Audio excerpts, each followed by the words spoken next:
Welcome to Wonderland, the podcast where I go down the rabbit hole to research things you may be curious about. My name is Amii, and I'll be your guide on this trip to Wonderland. Hey, you're back. I'm so glad that you're here because today is going to be a fun one. We'll be going down the rabbit hole of something that listener Zach King from Columbia, South Carolina, was wondering about. Zach is curious about a subject that is fantastical, legendary, and full of wonder. So what subject has Zach wondering? I wonder. I wonder. I wonder. I wonder. I wonder. I wonder. I wonder. I wonder. I wonder. This week, we're going down the rabbit hole and looking for beasts we can't see with cryptozoology. Plenty of us have heard about animals whose existence is the stuff of legends and lore. But what do we really know about what goes into the hunt to prove or disprove their existence? Let's start with the basics. Do you know what cryptozoology is? No. Yes, that is the study of fictional monsters and creatures. I do know what cryptozoology is. It is, it's basically animals that are mythological creatures. So they're not real, but people believe that they are. I'm familiar with the term as the study of, mythical monsters, legends, I think. Yes. I'm not sure what the definition is, but I know it's probably the study of animals that we are not sure really exist. Yes, it's the study of animals that are not known to exist, but people still search for them. Cryptozoology is a mouthful. We can break it down into three parts. Crypto, meaning hidden or secret, zoo, which is derived from the Greek word for animal, zoion, and ology, the study of. So in very broad terms, cryptozoology is the study of concealed or secret animals. Specifically, the search for and studies of unknown, legendary, or extinct animals whose existence is disputed or cannot be proven. Technically, cryptozoology is a pseudoscience because it cannot adhere to the scientific method. The animals that cryptozoologists are looking for cannot be observed or studied. To date, there is no nationally accredited college or university that offers a degree in this field. Largely, individuals in the field do not have formal training in the natural sciences, and anthropologist Jeb J. Card summarized as such. Cryptozoology purports to be the study of previously unidentified animal species. At first glance, this would seem to differ very little from zoology. New species are discovered by field and museum zoologists every year. Cryptozoologists cite these discoveries as justification of their search, but often minimize or omit the fact that the discoverers do not identify as cryptozoologists and are academically trained zoologists working in an ecological paradigm rather than organizing expeditions to seek out supposed examples of unusual and large creatures. The list of historians, anthropologists, paleontologists, biologists, and zoologists who speak out strongly against cryptozoology as a legitimate scientific field of study are numerous. But that hasn't always been the case. In fact, the field originates from the works of two European zoologists, Bernard Heuvelmans from Belgium and Ivan Sanderson from Scotland. So how long do you think cryptozoology has been around? A long time. The actual study, probably the last 15 years or so when it became popular on Discovery Channel. I have no idea with that one. I don't know. I don't know if it's been called cryptozoology for the longest time, but it's probably been around for, I would say, at least the 1900s, late 1800s. Oh, I don't know if it's had that name for a long time, but it has been around for since the existence of humans, I would assume. The practice of it, I think, has been around as long as people have struggled to understand different things. I don't know how long ago the term was coined. It was 1955 when Bernard Heuvelmans published his work On the Track of Unknown Animals, which is considered a landmark piece in the world of cryptozoology. While Heuvelmans accredits Sanderson with coining the word cryptozoology, the study and search for animals unknown goes back centuries. In fact, one of the earliest examples of cryptozoology can be attributed to Roman author and naturalist, and our old friend, Pliny the Elder in 77 AD. He described seeing many animals and insects unknown to the Romans as he traversed East Asia and India, though much of which is now known to be common animals such as leopards and giant grasshoppers. The founder of modern zoology, Conrad Gessner, a Swiss naturalist and biographer, wrote Historiae Animalium in 1551 through 1558. There were 5 volumes and over 4,500 pages describing all known animals of the time, but also included some animals such as unicorns, hellcats, sea monsters, sky serpents, dragons, mermaids, and the kraken. So do you know what a cryptid is? Yes, I think so. And I think that is a Bigfoot. I've seen some videos that have some very strange little creatures that that I'm not sure are really real, but we don't know what they are. So I think a cryptid is just like an animal that isn't really known of, or a fictional monster. Kind of. No. I don't know the exact thing for it, actually. Yes, it is animals like Bigfoot and the Jersey Devil and stuff. A cryptid is an animal who is rumored to exist, but whose existence cannot be proven.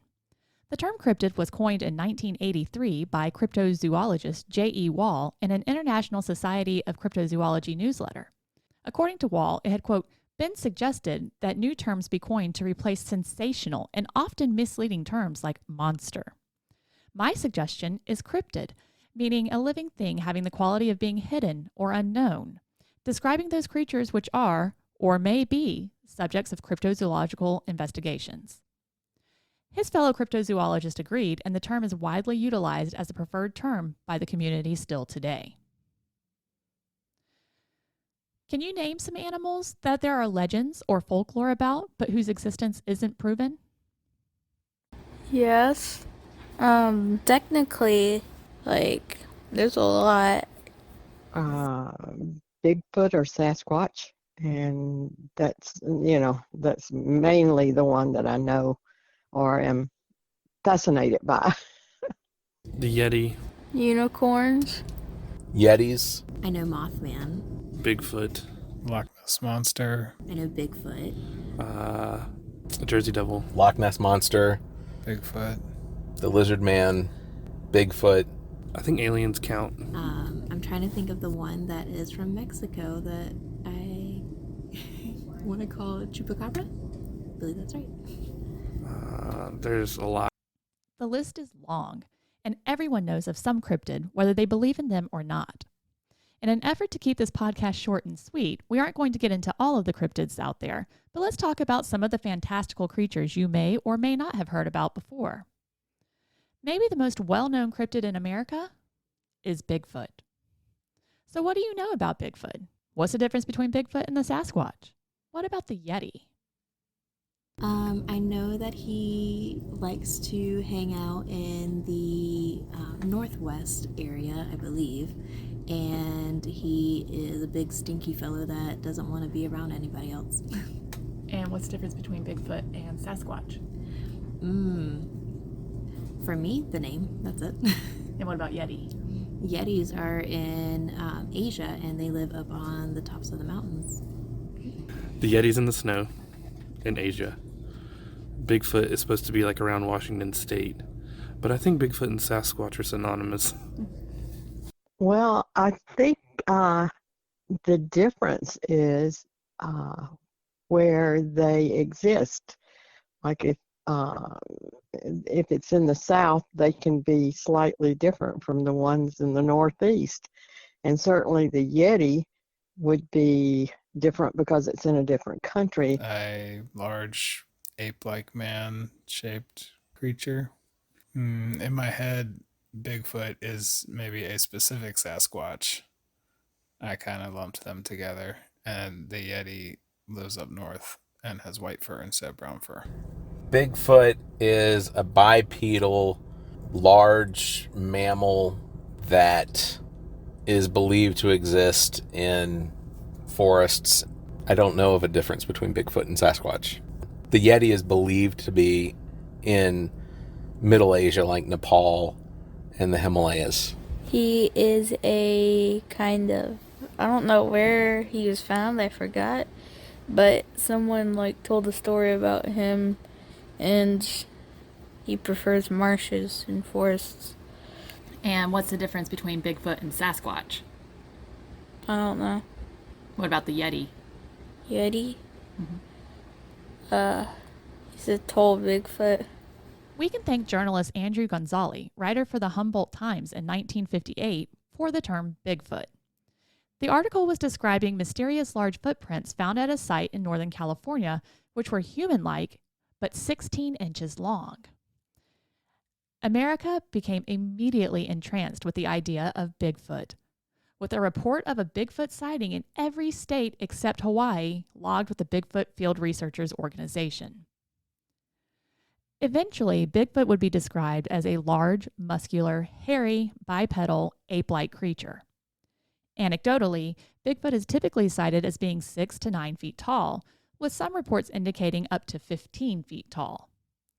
While most descriptions agree on the ape-like appearance, many insist that the face is more human-like than that of an ape. This hairy ape man is also reportedly quite smelly. Michael Rugg, owner of the Bigfoot Discovery Museum in Northern California, insists that he smelled him before and that it was like imagining a skunk that had rolled around in dead animals and then hung around in the garbage pits. While this 1958 incident was later revealed to be a joke played by a prankster on the rest of his work crew, a 2020 poll found that 11% of U.S. adults believe that Bigfoot really does exist. And long before Bigfoot grabbed headlines, the indigenous people of North America told tales of mysterious hair-covered creatures living in the forests. According to anthropologist David Daling, these legends long predate the contemporary stories of Bigfoot and differed in their details both regionally and between communities. Petroglyphs on the Tool River Indian Reservation in Central California include depictions of hairy men who are said to be between 500 and 1,000 years old. The leader of the Nalaka tribe, Chief Michelle, told a story in 1898 of a wild hairy man, which he called by the Salishan variant meaning wild men, Seshqua, or Sasquatch. The Iroquois and Lumi also tell very similar tales of strange man-beast with accounts varying from docile to straight-up terrifying. Tales of these huge man-like creatures are not limited to North America, however. Across the ocean in the Himalayan mountains of Asia are tales of an abominable snowman, the Yeti. The word Yeti is Tibetan in origin, a combination of the words Ya, which means rocky, and Che, which means bear. Tibetan lore describes 3 main kinds of Yetis. Nyalmo, a fierce beast with black fur and reaching 15 feet tall. Chudi, who is said to live around 10,000 feet above sea level and be about 8 feet tall. And Rangshimbambo, a small beast with reddish-brown fur, standing only 3 to 5 feet tall. Reports of these creatures go back before the 19th century and continue still today. Now that we know about our most well-known cryptid, let's talk about some other examples. What is a chupacabra? I don't know. A chupacabra is a desert creature, I think, that sucks the blood from goats. Oh, I remember. Okay. That is it's a sort of a dog type animal that supposedly sucks blood out of like chickens and other smaller animals. and I'm not at all sure that they exist. Oh, it's like a devil dog that lives in Mexico. Like it's like glowing eyes and stuff. It is an animal that it would suck the blood out of farm animals and other animals. Most people have made different assumptions of what it looked like. Most people, one of the common ones is it's like just like a long, skinny animal, some sort. A chupacabra is a creature in Mexico, or in South America at least. And I've always heard it described as like a vampire-like creature, where he's kind of animalistic, but he will attack you and suck your blood. If you aren't rusty on your Spanish, you may know that chupacabra is literally the Spanish word for to suck, chuper, and the Spanish word for goats, cabras. Quite literally, this cryptid is believed to be a goat sucker. This one gets its origins in Puerto Rico, although similar creatures have been described as far north as Maine, as far south as Chile, and even in other countries such as Russia and Philippines. In the 1970s, in a small town called Mocha in Puerto Rico, livestock was being killed. Many farmers were reporting loss of livestock by being bled dry through a series of small circular incisions. Initially, El Vampiro de Mocha was blamed on a satanic cult. It wasn't until 1995 that chupacabras specifically were blamed for the death of livestock when 8 sheep were discovered dead and bled dry with 3 puncture wounds in their chest. It was a comedian, Silverio Perez, who coined the term chupacabra while reporting the attacks as a radio DJ. Descriptions of the chupacabras vary widely between reports in Puerto Rico and those in the southeastern U.S. and Mexico. In Puerto Rico, the creature is described as reptilian and almost alien-like, as large as a bear, with spikes going down its back to its tail. In the U.S. and Mexico, they are typically described as a type of wild dog, mostly hairless, a pronounced spinal ridge and eye sockets, with fangs and claws. Almost all reports of the canine-esque creature have been debunked as dogs and coyotes with the mange and infected by a parasite. And unfortunately, the best eyewitness account in Puerto Rico described a creature nearly identical to that of the one in the 1995 film Species. We've talked about creatures in the forest, mountains, and desert. Now let's go to the sea. What is a mermaid? Oh, yeah, a mermaid is a person that lives in the sea. Oh, half lady, half fish, or half man, half fish, lives in the ocean. A person with the manatee fin as legs. A manatee. Woman with a fish bottom half. A mermaid is a half person, half fish. This mythical sea creature is described as having the body of a woman from the waist up and a fish tail from the waist down. Tales of mermaids have existed in nearly every culture for thousands of years. The ancient Greek mythological siren was the basis for the mermaid that we're familiar with today. Originally, the siren was described as a human-headed bird, but by the Middle Ages in Europe, this depiction had shifted to the half-human, half-fish that we're familiar with now. Part human, part fish creatures exist in tales told in the Middle East, Scandinavia, Eastern and Western Europe, China, Korea, Japan, and Africa. Some cultures see the creatures as beautiful femme fatales luring sailors to their deaths. Others see them as playful, elusive creatures who mean no harm. Christopher Columbus was said to have spotted 3 mermaids off the coast of Hispaniola and regarded them as being less beautiful than described, with masculine features in their face. His accounts have since been considered to be manatees in the Caribbean.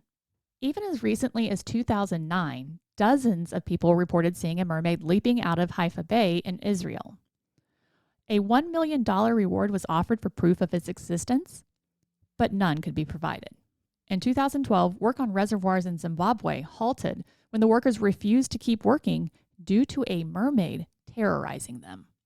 The attacks were reported to the Water Resources Minister, who allowed traditional chiefs to perform exorcism rituals to rid the dams of the meddlesome mermaid so that work could continue. Even still, no one has been able to show proof of an actual mermaid. So, have you ever heard of the Lizard Man of Lee County? Absolutely, I've heard of the lizard man in Lee County. What do you know about him? He likes to hang out in the swamps, so make sure you stay away from the swamps or you'll be caught by the lizard man. No. I've heard of a lizard man. I've just heard of the name. In South Carolina. Yeah, I have heard of it. I can't remember everything about it, but I have heard of it. No, I have not. I have, but I also know he's been disproven. This one is for my South Carolina folks. Sometimes called the lizard man of Scrape or Swamp, sightings and tales of this particular cryptid started in Lee County, South Carolina, back in 1988. The local sheriff's department was called out to investigate a car that was damaged overnight while parked at the owner's home. The car had tooth marks and scratches, and there was hair and muddy footprints left behind. Soon after, a 17-year-old kid named Christopher Davis reported that 2 weeks prior, his car was damaged by a creature who was green, wet-like, about 7 feet tall with 3 fingers, red eyes, and the skin of a lizard. Various reports that summer surfaced, and all were revealed to be a publicity stunt or a hoax. Still, as recently as 2017, the South Carolina Emergency Management Division tweeted that South Carolinians should be aware of possible paranormal activity due to the solar eclipse, and that folks of Lee and Sumter counties should remain vigilant for sightings of the lizard man. So the lizard man may not be real. But what do you know about the Jersey Devil?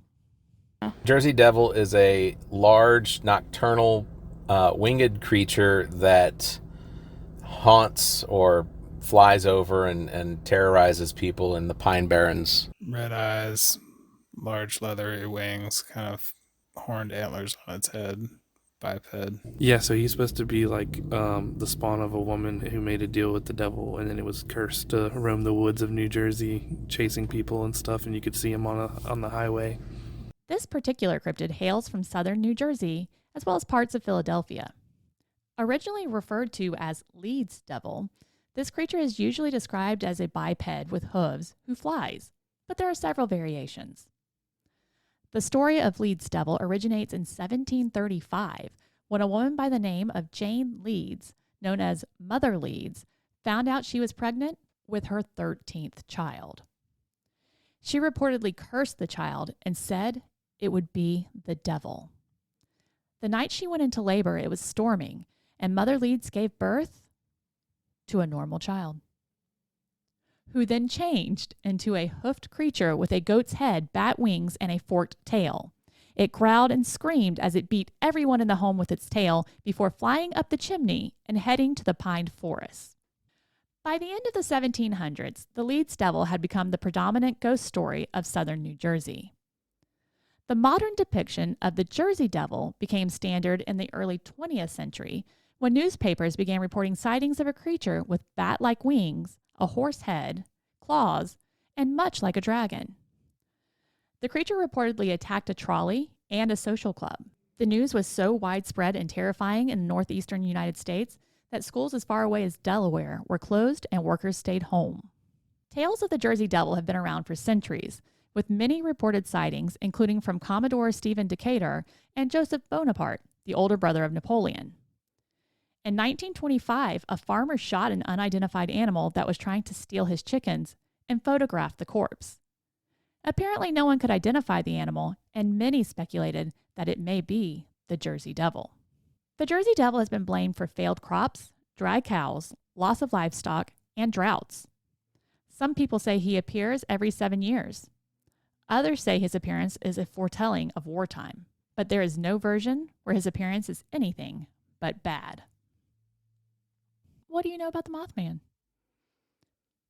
I learned this one on lore. I've heard of it. I don't know anything about it, though. The Mothman is a cryptid that is the predecessor of bad events.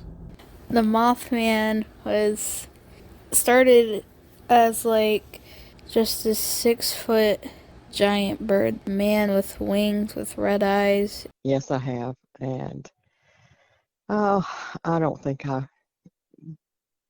those even exist. I think that's, some sort of imagination. I think the Mothman, I can't remember where it originated, but I have heard of the Mothman. I have absolutely heard of the Mothman. love the Mothman. You know about I know that he comes out whenever there is going to be a disaster, like a bridge falling.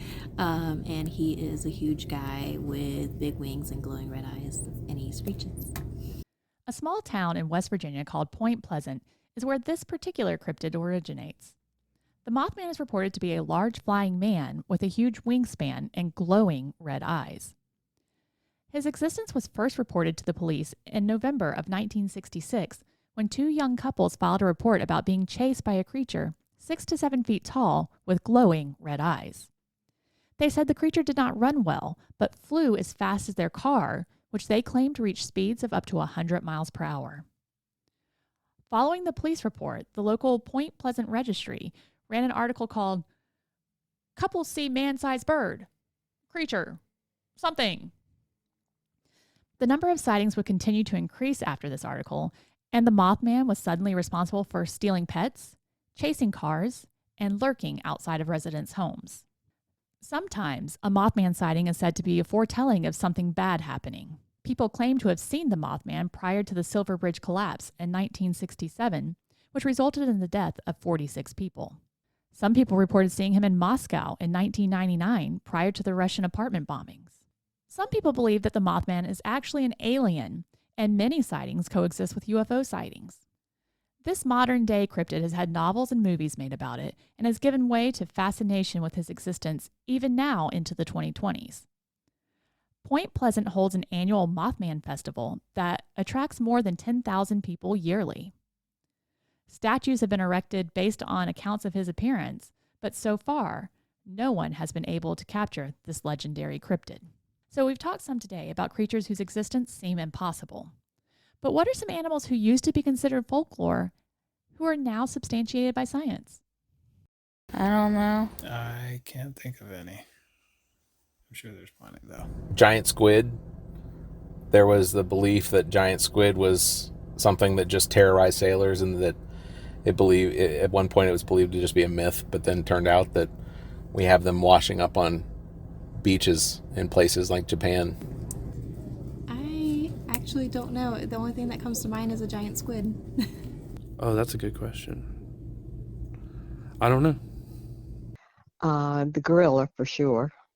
We are finding some animals that they thought had gone extinct, but they are, they will find one every now and then. One of them, I think, is a woodpecker. When listening to larger-than-life tales of animals that no one can prove, it's easy to dismiss cryptids as impossible creatures of fantasy. But when you realize that there are many animals who we know to exist today, who were previously treated like the beast of these stories, it may give you pause. The Komodo dragon was dismissed as lore by scientists until 1910 when Lieutenant Stylen van Hassenbroek caught and killed one. After that, explorer Douglas Burden traveled to the island of Komodo in Indonesia to capture a live Komodo dragon. He brought back 2 live specimens, which were put on display at the Bronx Zoo. If someone were to describe to you a creature with the bill of a duck, the body of an otter, and the tail of a beaver, you'd undoubtedly think them mad. But that is exactly how the platypus was described. And as a result, scientists, naturalists, and most people didn't believe them to be real.